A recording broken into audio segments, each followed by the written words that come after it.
నమస్కారం ఘంటారావానికి స్వాగతం. ముందుగా ప్రధాన అంశాలు. లేహ్ అల్లర్లలో 4 మృతి, పలువురికి గాయాలు, నిషేధాజ్ఞలు విధించిన ప్రభుత్వం.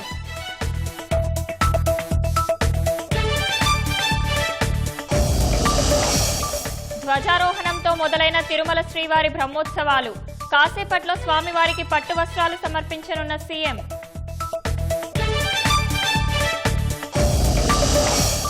ఇంద్రకీలాద్రి దుర్గమ్మను దర్శించుకున్న ఉపరాష్ట్రపతి.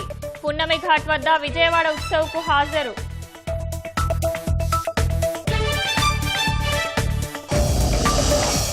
వైసీపీ హయాంలో ఒక్క మెడికల్ కాలేజీ పూర్తవలేదన్న సత్యకుమార్.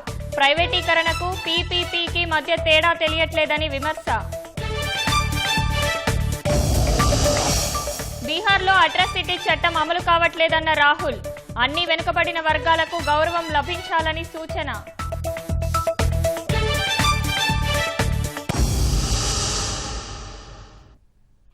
లదాఖ్కు రాష్ట్ర హోదా కల్పించాలని డిమాండ్ చేస్తూ లేహ్లో యువత చేపట్టిన ఆందోళనలు హింసాత్మకంగా మారాయి. నిరసనకారులు భద్రతా బలగాల మధ్య జరిగిన ఘర్షణల్లో 4 మృతి చెందగా 30 మంది గాయపడ్డారు. ఈ నేపథ్యంలో లేహ్ జిల్లా యంత్రాంగం నిషేధాజ్ఞలు విధించింది. 5 లేదా అంతకన్నా ఎక్కువ మంది గుమిగూడకుండా ఆంక్షలు పెట్టింది. అనుమతి లేకుండా ఊరేగింపులు, ర్యాలీలు చేపట్టడానికి వీల్లేదని లేహ్ జిల్లా మెజిస్ట్రేట్ రోమిల్ సింగ్ ఉత్తర్వుల్లో పేర్కొన్నారు.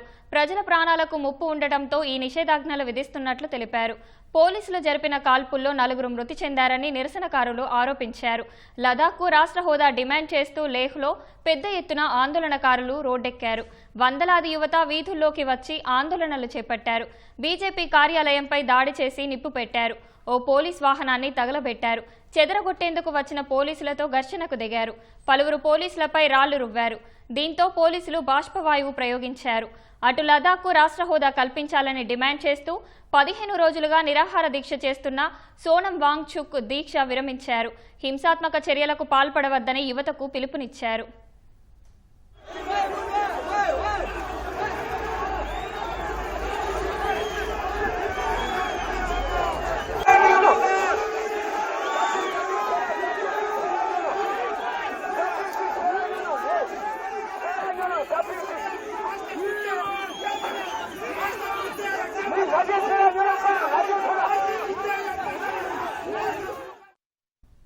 పీపీపీ విధానంలో మెడికల్ కళాశాలల నిర్మాణాన్ని వ్యతిరేకిస్తూ మండలిలో విపక్ష నేత బొత్స సత్యనారాయణ చేసిన వ్యాఖ్యలకు మంత్రి సత్యకుమార్ గట్టి బదులిచ్చారు. దేశవ్యాప్తంగా పీపీపీ విధానం అమలు జరుగుతున్న విషయం గుర్తుంచుకోవాలన్నారు.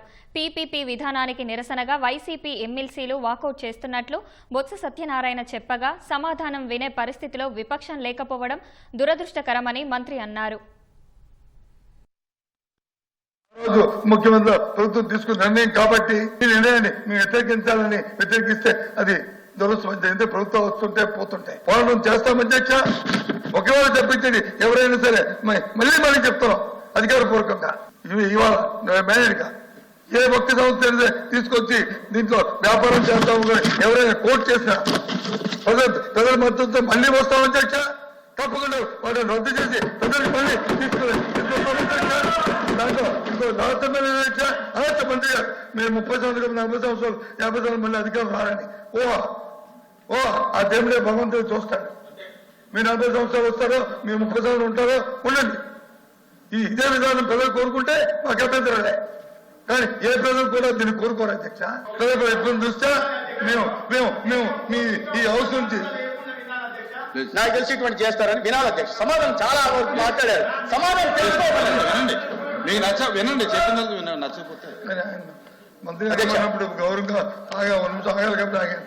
ఇక్కడ సమస్య ఏంటంటే ఈ పీపీపీ మోడ్ లో వెళ్లాల్సిన నేపథ్యం ఏంటి కూడా చెప్పాను అధ్యక్ష.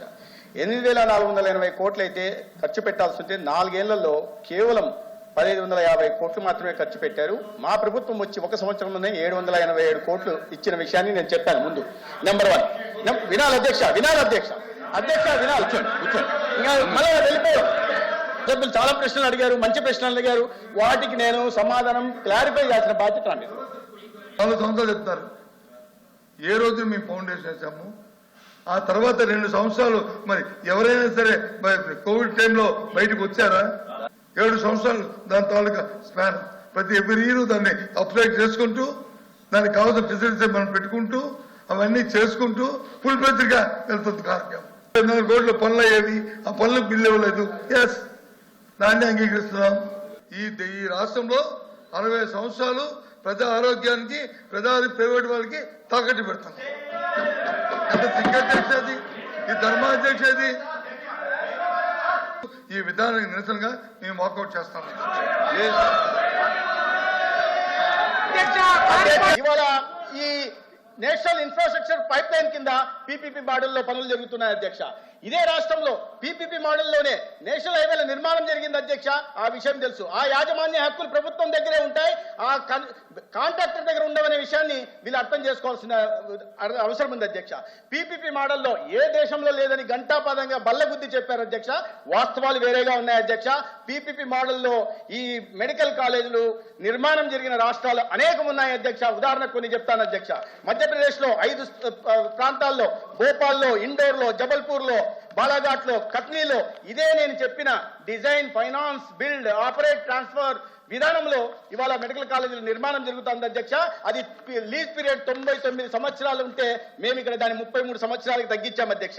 తర్వాత ఉత్తరప్రదేశ్ లో 3 కాలేజీలు పీపీపీ నిర్మాణమై చాలా నాణ్యమైన వైద్య విద్యని, మెరుగైన వైద్య సేవల్ని కూడా అందిస్తున్న కాలేజీలు ఉన్నాయి అధ్యక్ష. అది షామ్లీ, సంబాల్, మహారాజ్గంజ్ అధ్యక్ష. అదేవిధంగా జార్ఖండ్ కాంగ్రెస్ కూటమి ప్రభుత్వం ఉన్న చోట కూడా ధన్బాద్, దేవగర్, గిరిడి, ఈస్ట్ సింగభూములలో కూడా ఇదే పీపీపీ మోడ్ లో ఇవాళ కళాశాలల నిర్మాణం జరిగి బ్రహ్మాండంగా అమలవుతున్నాయి అధ్యక్ష. వైద్య విద్య పేద విద్యార్థులకు అందుతా ఉంది. రెండో వైపు వైద్య సేవలు కూడా అందుతున్నాయి అధ్యక్ష. రెండోది వాళ్ళు చెప్పింది దీన్ని ప్రైవేట్ హాస్పిటల్తో పోల్చారు అధ్యక్ష. ప్రైవేట్ నేను చాలా స్పష్టంగా చెప్పాను. ఏంటి పీపీపీ మోడల్ అంటే ఏంటి, ప్రభుత్వం ప్రైవేటు ఇదేంటి, ప్రభుత్వ భాగస్వామ్యం ఏంటనే విషయాన్ని చెప్పడం జరిగింది అధ్యక్ష. వీళ్ళు మాట్లాడారు అధ్యక్ష. ప్రైవేట్ హాస్పిటల్లో 10% మాత్రమే ఉంటాయి, ఈ ఆసుపత్రులు కూడా 10% ఉంటాయని చెప్పారు. అది కాదు, నేను చాలా స్పష్టంగా 70% ఉంటాయని చెప్పారు అధ్యక్ష. ఎన్టీఆర్ వైద్య సేవ కింద స్పష్టంగా మెరుగైన వైద్య సేవలు ఈ అన్ని ఆసుపత్రుల్లో కూడా అందుతాయనే విషయాన్ని నేను చెప్పడం జరిగింది. వారు ప్రధానంగా మరి ఆరోగ్యశ్రీ గురించి ప్రస్తావించారు. ఈ ఎన్టీఆర్ వైద్య సేవ మీద ప్రధానంగా బడ్జెట్ పెంచి ఇవాళ ఒక విషయం చెప్పాలి అధ్యక్ష. ఈ విషయం చెప్పాలి, పెంచాలనే విషయాన్ని కూడా నేను చెప్పదలుచుకున్నా. 2023-24 వాళ్ళ ప్రభుత్వం ఉన్నప్పుడు 12,53,000 మంది లబ్ధి పొందితే, మా కుటుంబ ప్రభుత్వం వచ్చిన తర్వాత 2,42,00,000 వచ్చింది అధ్యక్ష. ముఖ్యంగా ఒక్క విషయం మాత్రం చూపి పూర్తి చేస్తాను అధ్యక్ష. వాళ్ళు అన్నారు చంద్రబాబు నాయుడు గారి కాలంలో ఒక్కటంటే ఒక మెడికల్ కాలేజ్ రాలేదు అనే విషయాన్ని వాళ్ళు ప్రస్తావించారు అధ్యక్ష. 2000 నుంచి ఎన్డీఏ ప్రభుత్వంలో 2000 నుంచి 2004 వరకు, 2004 నుంచి 2019 వరకు, ఇవాళ 2004 నుంచి 2024-25 నుంచి మొత్తం 17 కళాశాలలు చంద్రబాబు నాయుడు గారు ముఖ్యమంత్రిగా ఉన్నప్పుడు వచ్చాయి అధ్యక్ష. దాంట్లో 3 ప్రభుత్వ కళాశాలలు ఉన్నాయి. వీటి మొత్తంగా కన్వీనర్ కోటాలో 22,500 మంది విద్యార్థులు వైద్య విద్యను అభ్యసించారు అధ్యక్ష. అది తెలుసుకొని మాట్లాడాలి అధ్యక్ష. నిందలు మోపేసి పారిపోవడం అనేది ఒక బాధ్యతాయుతమైన రాజకీయ పార్టీ చేసే పని కాదు అధ్యక్ష.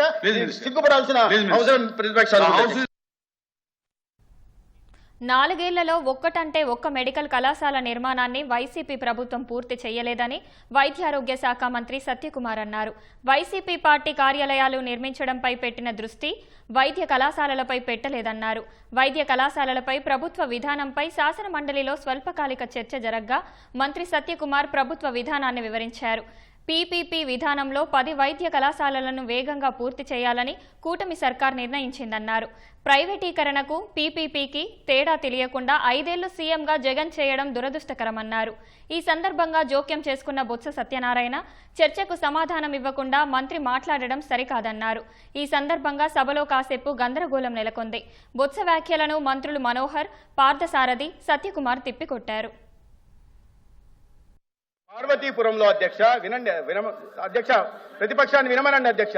పార్వతీపురం కళాశాలకి 600 కోట్లు అడ్మినిస్ట్రేటివ్ శాంక్షన్ ఇచ్చారు అధ్యక్ష. అక్కడ భూమి కేటాయింపు కూడా జరగలేదు. నేను భూమి మొత్తం కేటాయించాను, భూమి సేకరణ కూడా నేనే చేశాను అన్నారు. భూమి సేకరణ కూడా జరగలేదు అధ్యక్ష. టెండర్ కూడా పిలవలేదు. ఇక్కడ 0 పనులు అధ్యక్ష.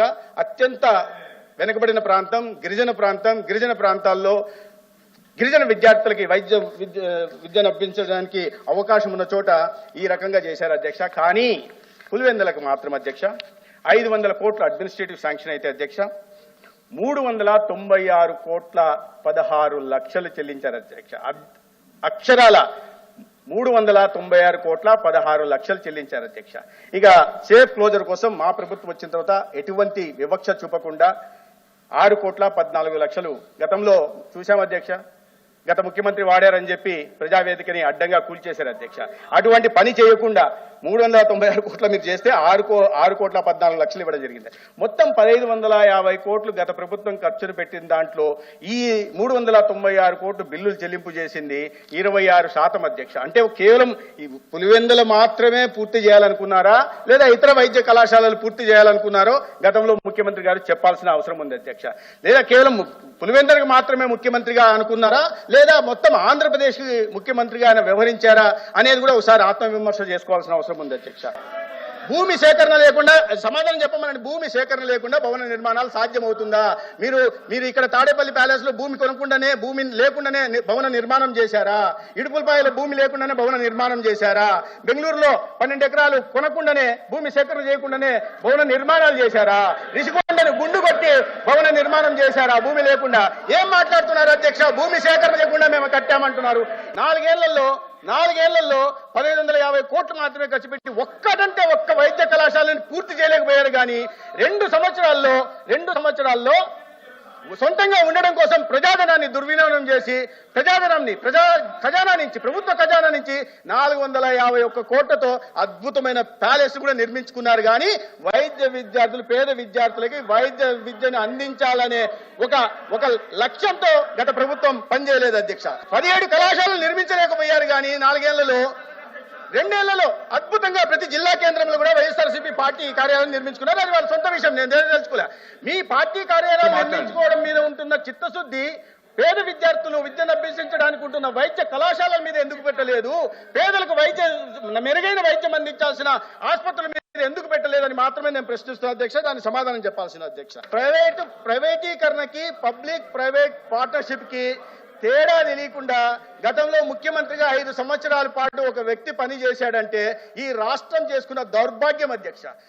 వేల కోట్లు లక్షల కోట్లు వ్యాపారాలు చేసుకునే వాళ్ళకి ఇవాళ ప్రైవేటీకరణకి పబ్లిక్ ప్రైవేట్ పార్ట్నర్షిప్ కి తేడా తెలియదంటే ఇది చాలా చాలా దౌర్భాగ్యకరమైన విషయం, దురదృష్టకరమైన విషయం అధ్యక్ష. ఇవాళ హైవేల నిర్మాణం చేసినా ఎయిర్పోర్ట్ల నిర్మాణం చేసినా అంతెందుకు అధ్యక్ష, ఐఐటి చెన్నై కానీ లేదా ఐఐఎం నాగ్పూర్ కానీ ఇటువంటి చోట కూడా చాలా ప్రతిష్టాత్మక సంస్థల్లో కూడా అప్గ్రేడేషన్ మీద పీపీపీ మోడ్లోనే పోతున్నారు. అనేక రాష్ట్రాలు, ఉత్తరప్రదేశ్ కావచ్చు, ఒడిశా కావచ్చు, జార్ఖండ్ కావచ్చు, అనేక రాష్ట్రాలు పోతున్నాయి. సంపదను సృష్టించే పని చేస్తున్నారు. ఈ భూమి ఎవ్వరికీ అమ్మట్లేదు అధ్యక్ష. భూమి యాజమాన్య హక్కులు ప్రభుత్వం దగ్గరే ఉంటాయి. ఈ కళాశాల నిర్వహణ ఈ కళాశాలలు పెట్టుబడి పెట్టాల్సిన బాధ్యత ఎవరైతే ప్రైవేట్ ప్లేయర్ వస్తారో వాళ్ళు పెట్టాల్సింది. దాని తర్వాత ఆపరేషన్ మెయింటెనెన్స్ మాత్రమే వాళ్ళు చేయాల్సింది. కళాశాలల మీద పూర్తి పర్యవేక్షణ రాష్ట్ర ప్రభుత్వం దగ్గరే ఉంటుంది. ఈ విషయాన్ని గౌరవ సభ్యులు అర్థం చెప్తున్నాను అధ్యక్ష. కాదు, మీకు అవకాశం ఇచ్చారా లేకపోతే పాయింట్ ఆఫ్ ఆర్డర్ చెప్పాలి, స్పీకర్ గారు చెప్పాలి. కాదు, మీరు పాయింట్ ఆఫ్ ఆర్డర్ అన్నారు. మీరు పాయింట్ ఆఫ్ ఆర్డర్ ఏంటో మీరు చెప్పండి. మరి ఎట్లా మైక్ ఏమని ఇచ్చారు? మరి ఆయన అలా పాయింట్ ఆఫ్ ఆర్డర్ మనోహర్ గారు, గౌరవ మంత్రి గారు స్టేట్మెంటే గంట సేపు చెప్తే హౌ ఇట్ ఈస్ చెప్పండి. మరి మీరు ఏం చేస్తా మళ్ళీ వచ్చి మీరు ఇంటర్వ్యూ చేయాలంటే ఈ ధర్మ అది అయిపోయింది. ధర్మ చెప్పాల్సిన క్రమంలో పాత అనుభవాలు ఎలా ఉన్నాయంటే ప్రతిపక్ష సభ్యులు మాట్లాడి మేము మాట్లాడుతున్నట్టు వాకౌట్ చేస్తున్న సందర్భాలు అనేకం అధ్యక్ష. ఈ రోజు అటువంటి ప్రమాదం కూడా ముంచుకొస్తుందని చెప్పి చెప్పాల్సిన అవసరం వచ్చింది. పశ్చిమ వాయువ్య బంగాళాఖాతంలో అల్పపీడనం ప్రభావంతో రానున్న 24 గంటల్లో రాష్ట్ర వ్యాప్తంగా వర్షాలు కురిసే అవకాశం ఉందని వాతావరణ శాఖ తెలిపింది. దీంతో కోస్తా జిల్లాలకు యెల్లో అలర్ట్ జారీ చేసింది.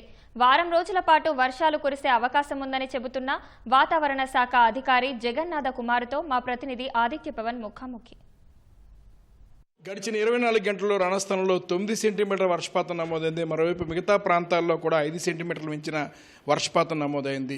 ప్రధానంగా చూసుకున్నట్టయితే ఉపరితల ఆవర్తనం ఒక ద్రోణి బలపడి అల్పపీడనంగా మారే అవకాశం బంగాళాఖాతంలో కనిపిస్తుంది. ఇది 26వ తేదీ నాడు వాయుగుండంగా మారే అవకాశం ఉన్నట్టుగా విశాఖపట్నం వాతావరణ కేంద్రం చెప్తోంది. ఈ ప్రభావం మరో 3 రోజుల పాటు ఇటు ఉత్తర కోస్తా, దక్షిణ కోస్తా, కోస్తాంధ్ర అంతటా కూడా విస్తారంగా ఉండే విధంగా ఉండే పరిస్థితి అనే విషయాన్ని వాతావరణ కేంద్ర అధికారులు చెప్తున్నారు. ప్రస్తుతం మనతోటి వాతావరణ కేంద్రం ముఖ్యాధికారి జగన్నాథ్ కుమార్ ఉన్నారు. వారిని అడిగి తెలుసుకుందాం. ఎప్పుడు వాయుగుండం ఏర్పడుతుంది, దాని ప్రభావం ఏ జిల్లాల మీద ఉంటుంది? ఈరోజు మయన్మార్ మధ్య ప్రాంతాల నుంచి తూర్పు మధ్య బంగాళాఖాత పరిసర ప్రాంతాల వరకు ఒక ఉపరితల ఆవర్తనం కొనసాగుతుంది.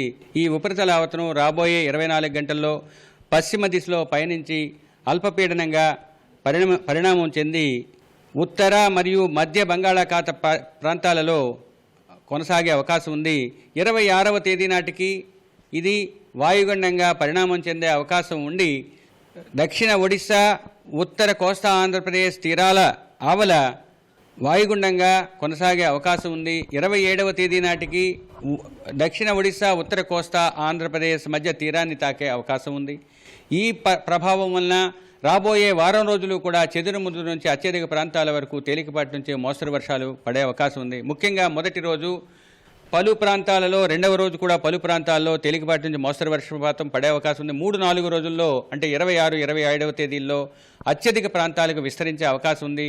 28వ తేదీకి కూడా పలు ప్రాంతాల్లో పడే అవకాశం ఉన్నది. ముఖ్యంగా ఉత్తర కోస్తా జిల్లాలైన శ్రీకాకుళం, పార్వతీపురం మన్యం, విజయనగరం, అనకాపల్లి జిల్లాల్లో రాబోయే 24 గంటల్లో భారీ వర్షపాతం 1-2 చోట్ల నమోదయ్యే అవకాశం ఉంది.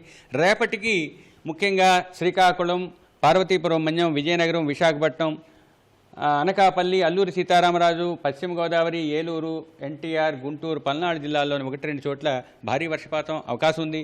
ఇందాక చెప్పినట్లుగా 26వ తేదీ, 27వ తేదీ క్షేత్రీయ విస్తృతితో పాటు వర్షం యొక్క ఉధృతి కూడా పెరిగే అవకాశం ఉన్నందువల్ల మధ్య కోస్తా జిల్లాలైన పశ్చిమ గోదావరి, ఏలూరు, ఎన్టీఆర్, పల్నాడు మరియు గుంటూరు జిల్లాల్లోని 1-2 చోట్ల భారీ నుంచి అతి భారీ వర్షపాతం, శ్రీకాకుళం, పార్వతీపురం మన్యం, విజయనగరం, విశాఖపట్నం, అనకాపల్లి, అల్లూరి సీతారామరాజు, కాకినాడ, తూర్పుగోదావరి, కోనసీమ, కృష్ణా, బాపట్ల, ప్రకాశం జిల్లాల్లోని 1-2 చోట్ల భారీ వర్షపాతం పడే అవకాశం ఉంది. వీటితో పాటుగా రాయలసీమ జిల్లాలైన వైఎస్ఆర్ కడప మరియు నంద్యాల, కర్నూలులో 1-2 చోట్ల భారీ వర్షపాతం 3వ రోజున ఉండే అవకాశం ఉంది. 4వ రోజున ఏలూరు, ఎన్టీఆర్, పల్నాడు జిల్లాల్లోని 1-2 చోట్ల అతి భారీ వర్షపాతం, మిగతా కొన్ని జిల్లాల్లో భారీ వర్షపాతం నమోదయ్యే అవకాశం ఉంది. కాబట్టి రాబోయే 5 రోజులు కూడా ఎక్కువగా ప్రాంతాల్లోనూ భారీ వర్షపాతం, కొన్ని ప్రాంతాల్లో 5-6 రోజుల్లో కూడా 6-7వ రోజు కూడా పడే అవకాశం ఉన్నది.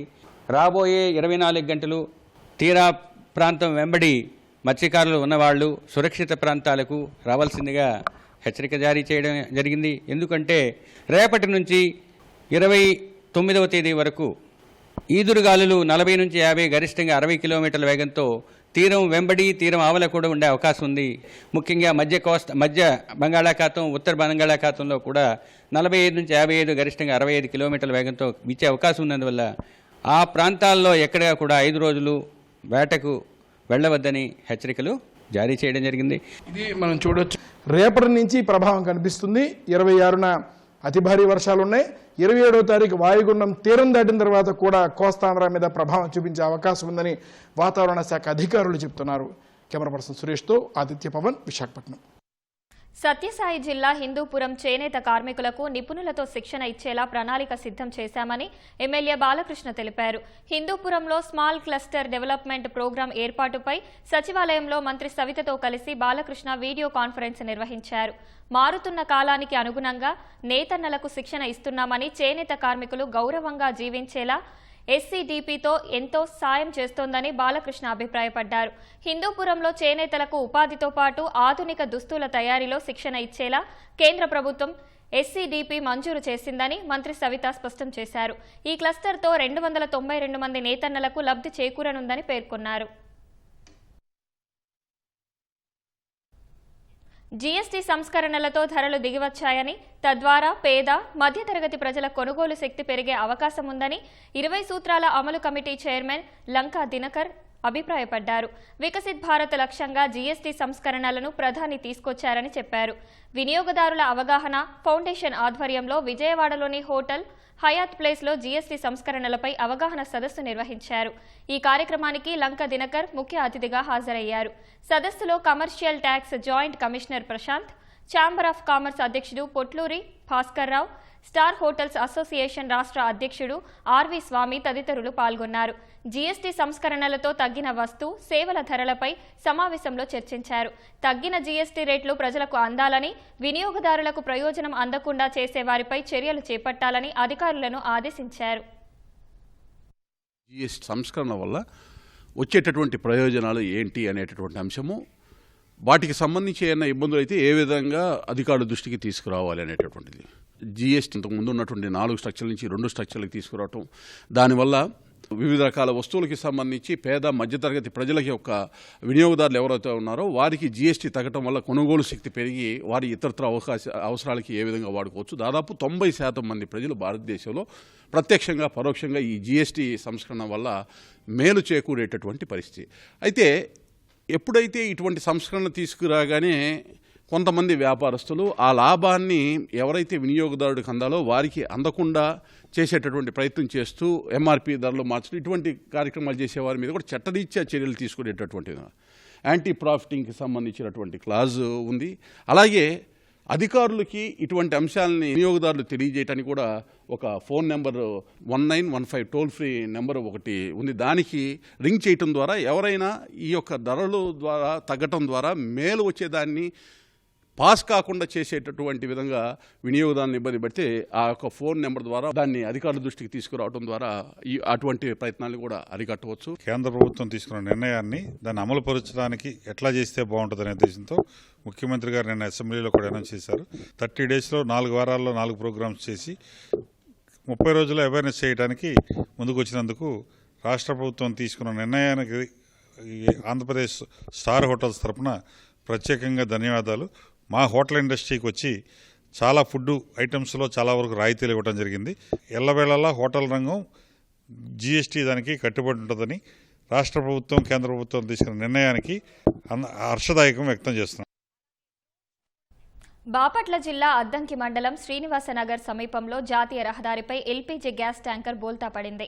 చెన్నైలోని మహాలక్ష్మి ట్రాన్స్పోర్ట్ కంపెనీకి చెందిన Indian LPG gas tanker Chennai నుంచి హైదరాబాద్ వెళ్తుండగా ప్రమాదవశాత్తు రోడ్డు మార్జిన్లోకి వెళ్లి పక్కకు ఒరిగి బోల్తా పడింది. ఈ ప్రమాదంలో ఎలాంటి ప్రాణ ఆస్తి నష్టం సంభవించలేదు. ఘటనా స్థలికి చేరుకున్న అగ్నిమాపక సిబ్బంది భారీ ప్రొక్లైన్తో సాయంతో ట్యాంకర్ను పైకెత్తి రోడ్డుపైకి తీసుకొచ్చారు. ఉప ముఖ్యమంత్రి సినీ నటుడు పవన్ కళ్యాణ్ నటించిన ఓజీ సినిమా టికెట్ ధరల పెంపునకు అనుమతిస్తూ తెలంగాణ ప్రభుత్వం ఇచ్చిన ఉత్తర్వులను ఆ రాష్ట్ర హైకోర్టు సస్పెండ్ చేసింది. ఈ మేరకు ఓజీ టికెట్ ధరల పెంపునకు అనుమతిస్తూ హోంశాఖ జారీ చేసిన మెమోను కొట్టివేస్తూ జస్టిస్ ఎన్వి శ్రవణ్ కుమార్ ఉత్తర్వులు జారీ చేశారు. టికెట్ ధరల పెంపుపై హోంశాఖ ఇచ్చిన మెమోను సవాల్ చేస్తూ మహేష్ యాదవ్ తెలంగాణ హైకోర్టును ఆశ్రయించారు. టికెట్ల ధర పెంపునకు అనుమతి ఇవ్వడానికి హోంశాఖ స్పెషల్ సీఎస్కి ఎలాంటి అధికారాలు లేవని వాదించారు. హైదరాబాద్ పరిధిలో పోలీస్ కమిషనర్, జిల్లాల పరిధిలో జాయింట్ కలెక్టర్కు మాత్రమే మెమో జారీ చేసే అధికారం ఉందని కోర్టుకు తెలిపారు. సినిమా టికెట్లు అధిక ధరకు విక్రయించకూడదన్న నిబంధనలు ఉన్నాయని వివరించారు. గేమ్ చేంజర్ సినిమా సందర్భంగా హోంశాఖ అండర్టేకింగ్ ఇచ్చిందని తెలిపారు. ఆ వాదనను పరిగణలోకి తీసుకున్న జస్టిస్ శ్రవణ్ కుమార్ టికెట్ ధరల పెంపునకు అనుమతిస్తూ జారీ చేసిన మెమోను సస్పెండ్ చేశారు. తదుపరి విచారణ అక్టోబర్ 9కి వాయిదా వేశారు. రైల్వే ఉద్యోగులకు కేంద్రం తీపి కబురు అందించింది. రైల్వే ఉద్యోగులకు 78 రోజుల ఉత్పత్తి ఆధారిత బోనస్ పీఎల్బీకు కేంద్ర కేబినెట్ ఆమోదం తెలిపింది. ఈ మేరకు ప్రధాని నరేంద్ర మోదీ అధ్యక్షతన జరిగిన కేంద్ర మంత్రివర్గం నిర్ణయించినట్లు భేటీ అనంతరం కేంద్ర ప్రసార సమాచార శాఖ మంత్రి అశ్విని వైష్ణవ్ వెల్లడించారు. 1865 కోట్ల రూపాయలను పీఎల్బీ కింద అందించనున్నట్లు చెప్పారు. ఈ నిర్ణయం వల్ల దాదాపు 10.91 లక్షల మంది రైల్వే ఉద్యోగులకు ప్రయోజనం చేకూరనుందని తెలిపారు. భారత నౌకా నిర్మాణం, సముద్ర పర్యావరణ వ్యవస్థను మెరుగుపరిచేందుకు 69,725 కోట్లతో ప్యాకేజీకి కేబినెట్ ఆమోదం తెలిపినట్లు కేంద్ర మంత్రి వివరించారు. ఇది దేశీయ సామర్థ్యాన్ని బలోపేతం చేసి సాంకేతిక సామర్థ్యాలు, నైపుణ్యాలను మెరుగుపరుస్తుందని పేర్కొన్నారు. పటిష్టమైన సముద్ర మౌలిక సదుపాయాలను సృష్టించడానికి ఉపయోగపడుతుందన్నారు. అటు బీహార్ ఎన్నికల దృష్ట్యా ఆ రాష్ట్రంలో పలు అభివృద్ధి పనులకు కేంద్ర మంత్రివర్గం ఆమోదం తెలిపింది. బీహార్లో 2,192 కోట్లతో రైల్వే లైన్ డబ్లింగ్కు ఆమోదం ఇచ్చినట్లు కేంద్ర మంత్రి వెల్లడించారు. భక్తియార్పూర్, రాజ్గిర్, తిలయ్య రైల్వే లైన్కు పచ్చజెండా ఊపినట్లు చెప్పారు. బీహార్లో 3,822 కోట్లతో 4 వరుసల జాతీయ రహదారుల నిర్మాణానికి ఆమోదం తెలిపినట్లు అశ్విని వైష్ణవ్ చెప్పారు. ప్రతిపక్ష కూటమి సారథ్య బాధ్యతలు తీసుకునేందుకు బీహార్లో కాంగ్రెస్ పార్టీ సిడబ్ల్యూసీ సమావేశం నిర్వహించిందని బీజేపీ విమర్శించింది. కానీ బీహార్ ప్రజలు మళ్లీ ఎన్డీఏను గెలిపించేందుకు నిర్ణయం తీసుకున్నారని తెలిపింది. ఆర్జేడీ పాలనలో భయం, కిడ్నాప్లు, అవినీతిని ప్రజలు చూశారని బీజేపీ ఎంపీ రవిశంకర్ ప్రసాద్ ఆరోపించారు. ఆర్జేడీ పాలనలో కిడ్నాప్లు, అవినీతి, కుంభకోణాలు, కుల వివక్ష కొనసాగినప్పుడు ఎందుకు కాంగ్రెస్ మౌనంగా ఉందని నిలదీశారు. బీహార్లో పార్టీ పరిస్థితి ఏమిటో కాంగ్రెస్ వర్కింగ్ కమిటీ సమావేశంలో ఆత్మ పరిశీలన చేసుకోవాలని హితవు పలికారు. కేవలం రాజకీయ ప్రయోజనాలు ఆశించే బీహార్లో సిడబ్ల్యూసీ సమావేశం పెట్టారని ఆయన ధ్వజమెత్తారు. కూటమి సారథ్య బాధ్యతలు తీసుకొని ఎన్నికల్లో ఆర్జేడీ నుంచి ఎక్కువ సీట్లు డిమాండ్ చేసే ఉద్దేశంలో కాంగ్రెస్ ఉందన్నారు. ఆర్జేడీ నేత తేజస్వి యాదవ్ను ఎందుకు ప్రతిపక్ష కూటమి ముఖ్యమంత్రి అభ్యర్థిగా ప్రకటించడం లేదని రవిశంకర్ ప్రసాద్ ప్రశ్నించారు. బీహార్కు ఎవరు వచ్చినా పోయినా ఎన్డీఏ గెలుపు ఖాయమని విశ్వాసం వ్యక్తం చేశారు. ఛత్తీస్గఢ్లోని దంతెవాడ జిల్లాలో 71 మంది మావోయిస్టులు పోలీసుల ఎదుట లొంగిపోయారు. వారిలో 30 మందిపై 64 లక్షల రూపాయల రివార్డు ఉందని ఓ పోలీసు అధికారి వెల్లడించారు. మావోయిస్టు భావజాలంపై వ్యతిరేకతతో 71 మంది మావోయిస్టులు లొంగిపోయారని దంతెవాడ ఎస్పీ గౌరవ్ రాజ్ తెలిపారు. లొంగిపోయిన వారిలో 17 ఏళ్ల బాలుడు సహా 2 మైనర్లు ఉన్నారని వెల్లడించారు. ఇప్పటి వరకు 1113 మంది మావోయిస్టులు లొంగిపోయారని చెప్పారు. వారిలో 297 మందిపై రివార్డులు ఉన్నాయని ఎస్పీ వివరించారు. లొంగిపోయిన వారందరికీ 50,000 రూపాయల చొప్పున ఇస్తామన్నారు. ఛత్తీస్గఢ్ ప్రభుత్వ విధానం ప్రకారం మరికొంత నగదు కూడా వారికి వస్తుందని తెలిపారు. సంస్థాగత, మిలిటరీ వ్యవహారాలు పర్యవేక్షించే 2 సీనియర్ నాయకులు నారాయణపూర్ జిల్లాలో జరిగిన ఎన్కౌంటర్లో మృతి చెందడంతో మావోయిస్టు పార్టీ మరింత బలహీనపడిందని ఓ సీనియర్ పోలీస్ అధికారి తెలిపారు. ఎవరినైనా ఉరితీస్తున్నారంటే తప్ప మరే కేసును అదే రోజున అత్యవసరంగా విచారించబోమని సుప్రీంకోర్టు పేర్కొంది. అత్యవసర విచారణకు సంబంధించి దాఖలు చేసిన ఓ పిటిషన్పై సర్వోన్నత న్యాయస్థానం అసహనం వ్యక్తం చేసింది. న్యాయమూర్తులపై ఉండే ఒత్తిడి, పని గంటల గురించి ఎవరైనా ఆలోచిస్తున్నారా అని ప్రశ్నించింది. న్యాయమూర్తులు ఎన్ని గంటలు నిద్రపోతున్నారో తెలుసా అంటూ ఆగ్రహం వ్యక్తం చేసింది. రాజస్థాన్లోని ఓ నివాస గృహాన్ని వేలం వేయడంతో దానిపై అత్యవసర విచారణ జరపాలని సుప్రీంకోర్టులో ఓ న్యాయవాది పిటిషన్ వేశారు. దీనిపై విచారణ జరిపిన justice Surya Kant, justice Ujjal Bhuyan, justice Koteshwar సింగ్తో కూడిన ధర్మాసనం ఒకరి స్వేచ్ఛ ప్రమాదంలో ఉంటే తప్ప తాము అత్యవసరంగా విచారణ చేపట్టబోమని స్పష్టం చేశారు. ఇల్లు వేలం నోటీసు ఎప్పుడు జారీ చేశారని జస్టిస్ సూర్యకాంత్ పిటిషనర్ను అడగ్గా గత వారమే వేలం నోటీసు జారీ చేశారన్నారు. బకాయి ఉన్న మొత్తంలో ఇప్పటికే సగం చెల్లించారని కోర్టుకు తెలియజేశారు. దీంతో శుక్రవారం ఈ పిటిషన్ను జాబితాలో చేర్చాలని ధర్మాసనం సూచించింది. బీహార్లో అధికార ఎన్డీఏ భాగస్వామ్య పక్షాల మధ్య సీట్ల పంపకాలు కొలిక్కి వచ్చినట్లు తెలిసింది. త్వరలోనే బీజేపీ, జేడీయూలు అందుకు సంబంధించిన వివరాలను వెల్లడిస్తాయని సమాచారం. సీఎం నితీష్ కుమార్ నేతృత్వంలోని జేడీయూ 102, బీజేపీ 101 స్థానాల్లో పోటీ చేయనున్నట్లు జాతీయ మీడియా కథనాలు వెల్లడించాయి. కేంద్ర మంత్రి చిరాగ్ పాస్వాన్ నేతృత్వంలోని లోక్ జనశక్తి, రామ్ విలాస్ పార్టీకి 20 స్థానాలు కేటాయించనున్నట్లు తెలిపాయి. తమ పార్టీకి గౌరవప్రదమైన స్థాయిలో సీట్లు కేటాయించాలని లోక్ జనశక్తి రామ్ విలాస్ అధ్యక్షుడు చిరాగ్ పాస్వాన్ డిమాండ్ చేశారు. చిరాగ్ పాస్వాన్ 40 స్థానాలు డిమాండ్ చేస్తున్నట్లు బీజేపీ వర్గాలు తెలిపాయి. అయితే లోక్ జనశక్తికి 20కి మించి ఇచ్చే అవకాశం లేదని వెల్లడించాయి. 2020 అసెంబ్లీ ఎన్నికల్లో జేడీయూ 115, బీజేపీ 110 స్థానాల్లో పోటీ చేయగా హిందుస్థాన్ అవాం మోర్చా 7, వికాస్శీల్ ఇన్సాన్ పార్టీలు 11 స్థానాల్లో పోటీ చేశాయి.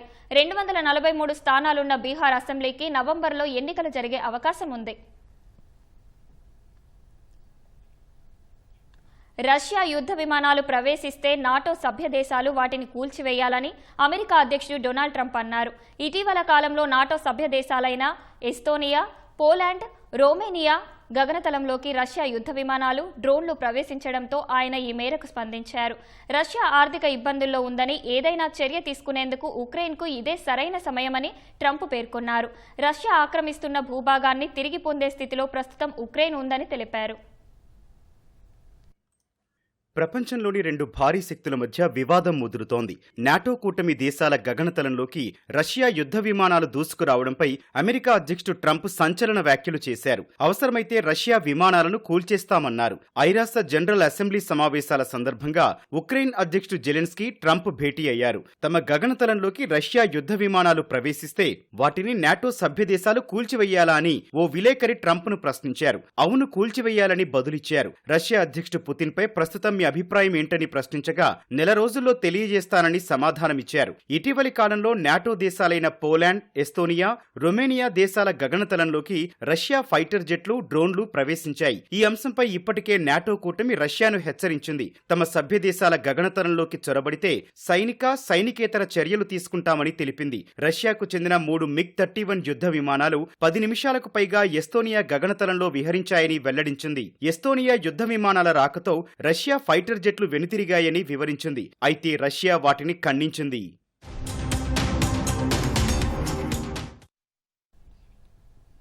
తెలంగాణలోని మేడ్చల్ జిల్లా కీసర మండలంలో ప్రేమ వివాహం చేసుకున్న యువకుడి ఇంటిపై అమ్మాయి తరపు బంధువులు దాడి చేశారు. కళ్లల్లో కారం చల్లి, కత్తులు, కర్రలతో దాడి చేసి అమ్మాయిను తీసుకెళ్లినట్లు బాధితులు తెలిపారు. నర్సంపల్లికి చెందిన జలగం ప్రవీణ్ అదే గ్రామానికి చెందిన వరసకు మరదలయ్యే శ్వేత 7 ఏళ్లుగా ప్రేమించుకుంటున్నారు. 4 నెలల క్రితం ఈసీఐఎల్లోని ఆర్య సమాజ్లో పెళ్లి చేసుకున్నారు. 3 నెలలుగా సికింద్రాబాద్లో నివాసం ఉంటున్నారు. ఆరోగ్యం బాగలేకపోవడంతో వారం క్రితం సొంతూరు నర్సంపల్లికి వచ్చారు. ఈ ఉదయం అమ్మాయి బంధువులు అబ్బాయి ఇంటికి వచ్చి వారిపై దాడి చేసి అమ్మాయిని తీసుకెళ్లారు. శ్వేత కళ్లకు వస్త్రం కట్టి ఎత్తుకెళ్లిన దృశ్యాలు సీసీటీవీలో నమోదయ్యాయి. ప్రవీణ్ కుటుంబ సభ్యులు పోలీసులకు ఫిర్యాదు చేశారు. లవ్ మ్యారేజ్ చేసుకున్నానా 4 months అవుతుంది. అయితే బయట ఉన్నాము, ఇట్లా లొల్లిలు అవుతున్నాయని జ్వరం వచ్చిందని ఇంటికి వచ్చినాము. ఇంటికి వస్తే నిన్న కొట్టినారు, కంప్లైంట్ ఇచ్చినాము కొట్టినారని. పొద్దుగాల సార్ వాళ్ళు పోలీసు ఎంక్వైరీకి వస్తున్నారు. పొద్దుగాల 8 గంటలకు వాళ్ళ పేరెంట్స్ వచ్చి కళ్ళ కారం గారికి సాకులతో గుచ్చి కడుపులో గుచ్చి మమ్మీకి, నాకు, డాడీకి, అన్నకు, మా వైఫ్కి తీసుకున్నారు సార్.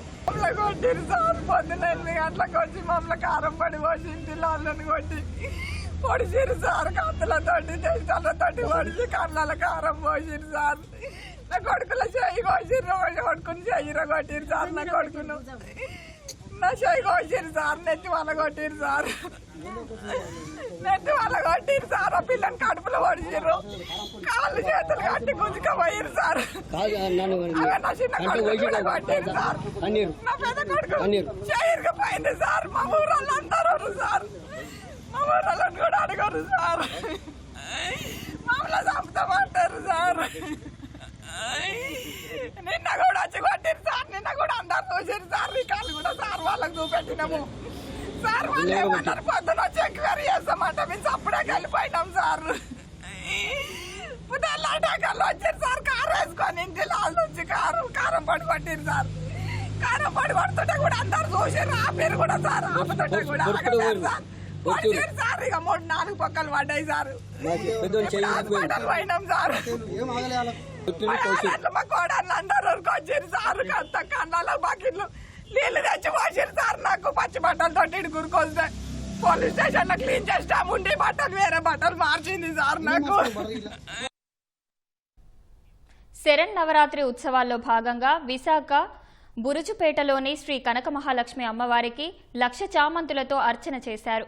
భక్తులు అమ్మవారికి అభిషేకాలు నిర్వహించి ముఖమండపంలో కుంకుమ పూజలు చేశారు. ఋత్వికులు శాస్త్రోక్తంగా చండీ హోమం నిర్వహించారు. ధనలక్ష్మి అవతారంలోని అమ్మవారిని భక్తులు పెద్ద ఎత్తున దర్శించుకున్నారు.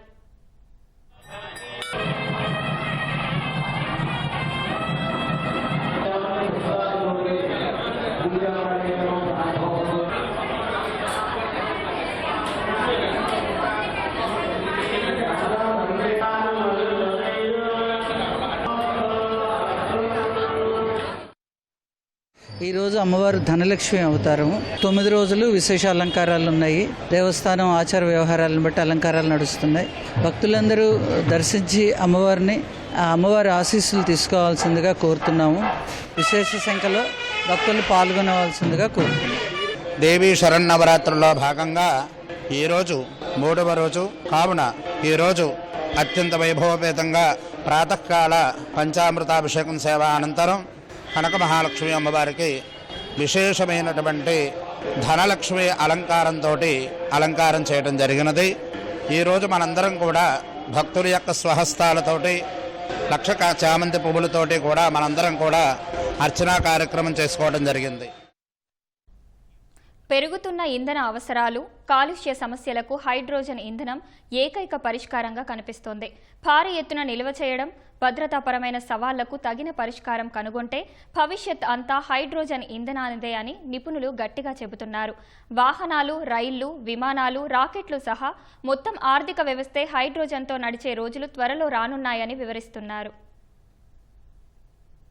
రష్యా నుంచి చౌకగా వస్తున్న చమురు కొంటుంటే అమెరికాకు నచ్చడం లేదు. అందుకే ట్రంప్ 25% అదనపు సుంకాలు విధించారు. పోనీ అమెరికా నుంచి కొందామంటే ధర ఎక్కువ.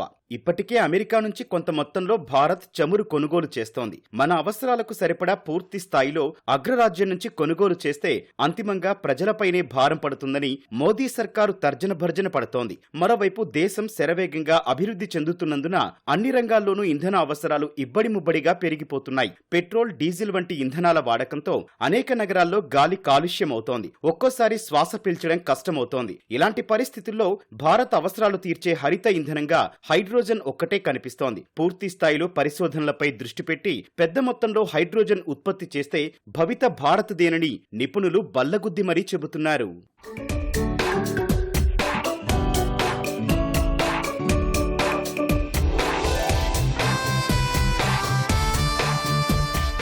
కేవలం ఉపరితల రవాణాకే కాదు, అంతరిక్ష రంగంలోనూ హైడ్రోజన్ కీలక భూమిక పోషిస్తుందని భారత అంతరిక్ష పరిశోధన సంస్థ ఇస్రో చైర్మన్ వి నారాయణన్ చెబుతున్నారు. ఇండియన్ ఇన్స్టిట్యూట్ ఆఫ్ సైన్స్ సహకారంతో బెంగళూరులోని అలయన్స్ విశ్వవిద్యాలయంలో hydrogen fuel technology and future అనే అంశంపై నిర్వహించిన వర్క్షాప్ లో ఇస్రో చైర్మన్ నారాయణన్ సహా వివిధ సంస్థల అధిపతులు పాల్గొన్నారు. భారత స్పేస్ మిషన్ల రూపాంతీకరణలో హైడ్రోజన్ కీలక పాత్ర పోషించనుందని నారాయణన్ చెప్పారు. కాలుష్యం, ఇంధన కొరత నేపథ్యంలో హైడ్రోజన్ హరితమైన, పరిశుద్ధమైన ఇంధనమని, అది ఆశాదీపంలా కనిపిస్తోందన్నారు. అంతరిక్ష ప్రయోగాల్లో హైడ్రోజన్ను ఉపయోగించడంలో ఇస్రో అనేక మైలురాళ్లను అధిగమించినట్లు నారాయణన్ చెప్పారు. జనవరిలో ఇస్రో ప్రయోగించిన GSLV MK3 రాకెట్లో క్రయోజెనిక్ దశలో ద్రవీకృత హైడ్రోజన్, ఆక్సిజన్ను ఉపయోగించినట్లు వివరించారు. ఒకప్పుడు ఈ టెక్నాలజీని భారత్కిచ్చేందుకు ప్రపంచ దేశాలు నిరాకరించాయన్న ఆయన ఇప్పుడు భారతే అందులో నైపుణ్యం సాధించినట్లు తెలిపారు. 2010-11లో ఇస్రో, టాటా మోటార్ సంయుక్తంగా హైడ్రోజన్ ఫ్యూయల్ సెల్తో నడిచే బస్సును అభివృద్ధి చేశాయి. అనేక సవాళ్ల మధ్య ఆ బస్సును పరీక్షించిన తర్వాత మన సాంకేతికతపై విశ్వాసం పెరిగిందని నారాయణన్ చెప్పారు. 2025 జూన్ నెలలో 5 హైడ్రోజన్ బస్సులు వాణిజ్య కార్యకలాపాలు ప్రారంభించాయని ఆయన గుర్తు చేశారు. BHEL, NTPC వంటి సంస్థలు హైడ్రోజన్ వ్యవస్థలు, వాటితో నడిచే గ్యాస్ టర్బైన్ల తయారీ కోసం పనిచేస్తున్నాయని వెల్లడించారు.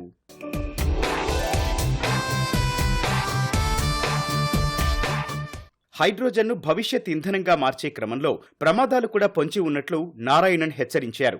భద్రతాపరమైన సవాళ్లు పరీక్ష పెడతాయని చెప్పారు. హైడ్రోజన్ మంట రంగు లేకుండా ఉంటుందని, చాలా ప్రమాదకరమని వివరించారు. హైడ్రోజన్ను గుర్తించే సెన్సార్లను మరింత ఆధునీకరించాలని ఆయన సూచించారు. ప్రస్తుతం 3 నుంచి 4 సెకండ్లలో హైడ్రోజన్ను గుర్తించే సెన్సార్లున్నాయని, అయితే మిల్లీ సెకండ్ల వ్యవధిలో గుర్తించే సెన్సార్లు అవసరమని స్పష్టం చేశారు. హైడ్రోజన్ను భారీగా తయారు చేస్తే అన్ని రంగాల్లో ఉపయోగించవచ్చని తెలిపారు.